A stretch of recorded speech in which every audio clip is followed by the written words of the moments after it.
Hi everyone, it's Tanya from Tanya Kraus Horsemanship here, and that's Cooper that you can see in the background. And I just thought I'd take a minute to introduce myself and introduce this series of videos that you'll be finding on my YouTube channel, and there'll be links from my Facebook page and my website as well. This initial series is called Building the Citizen, and what we're going to cover is all the basic things that anyone who owns a horse really needs to know.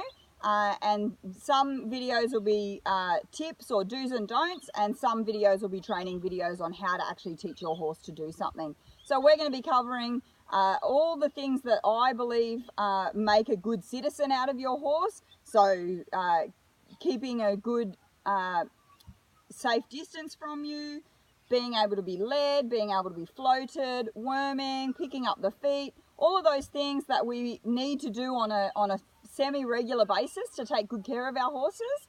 And we're just going to have a look at how I actually would teach a horse to do that. Some of you might have young horses that have never experienced those things before. You might be starting with a foal, and some of you might have horses that are have had bad experiences, or they're rehabilitation horses, or they're fearful horses, or maybe you've got a Brumby that hasn't had much handling. So whatever the case is, I'm going to break down step by step the way that I would teach a horse how to do particular things. And there's many ways to teach horses how to do things. The reason I do the things that I do, the way that I do them, is because I want to preserve the horse. So sometimes you might be watching a video and you might think, man, this is a long process. And what I'm trying to do is preserve the horse, preserve the confidence, and preserve the spirit. There's plenty of ways to get a horse to do something. You can do many things to make a horse accept a wormer. But what I'm going to do is show you how I teach a horse to accept a wormer, so it's a nice process for both the handler and the horse. And sure, it can take a little bit longer, but in the long term, I end up not fighting with my horses because they accept a process that's about to happen.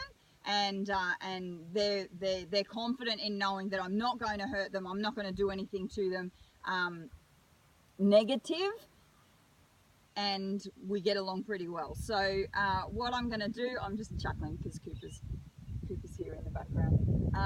What I'm going to do in this series is release a video each week, and each one of those videos is going to give you hopefully some information and basically show you a basic philosophy of how to approach horses and how to handle them in a way that does keep you both safe, preserves the respect in the relationship, but also preserves the horse. I'm not about making a horse do something and twitching him or pulling on his ear or something like that to make him accept a needle or something like that. I want to teach the horse that I'm to be trusted, and I want to show the horse that I can be trusted. So I hope you enjoy the series. If there's anything particularly that you'd like me to film, because we do have a second series, I'll be releasing a new series probably every 3 months, so there should be about 12 videos in each one.